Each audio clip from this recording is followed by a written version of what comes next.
Gulab jam preparation చూసేద్దామా. Only పాలతో మాత్రమే ప్యాకెట్ పిండిని కలిపేసుకోండి. పాలతో కొంచెం కొంచెంగా మిక్స్ చేస్తూ గట్టిగా చపాతి పిండిలాగా కలపొద్దు.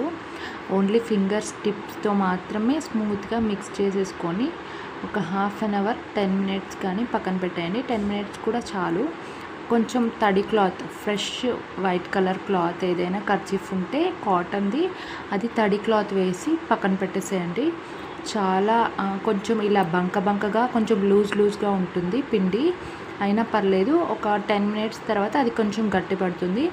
ఇలా చిన్న చిన్న బాల్స్, ఒకటేసారి పెద్ద బాల్స్ చేయొద్దు, అవి ఉబ్బిపోతాయి కాబట్టి అస్సలు అలా చేయొద్దు. చిన్న బాల్స్ చేసుకుంటూ ఇలా ఆయిల్ ఏంటంటే మునిగే వరకు, ఆ బాల్స్ మునిగే వరకు ఆయిల్ పోసుకోవాలి. ఆయిల్లో సిమ్లో నార్మల్ హీట్లో ఉన్నప్పుడు గులాబ్ జామ్స్ వేసేస్తే కదపొద్దు. వేసిన వెంటనే అవే పైకి తేలుతుంటాయి.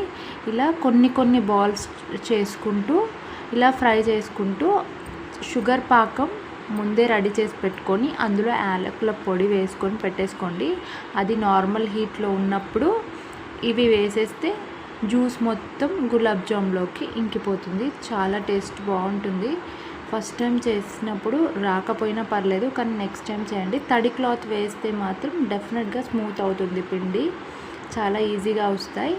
కొంచెం నార్మల్ పిండిని బాల్స్ చేసేటప్పుడు ప్రెస్ చేసుకుంటూ బాల్స్ చేసేస్తే చాలా బాగా వస్తాయి.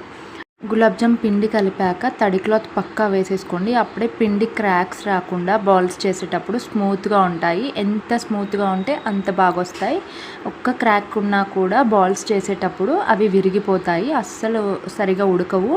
నార్మల్ హీట్లో పెట్టి ఫ్రై చేసుకున్నారంటే లోపల కూడా ఉడికిపోతాయి. జీడిపప్పు వేసేసుకోండి నెయ్యిలో, చాలా బాగుంటుంది టేస్ట్.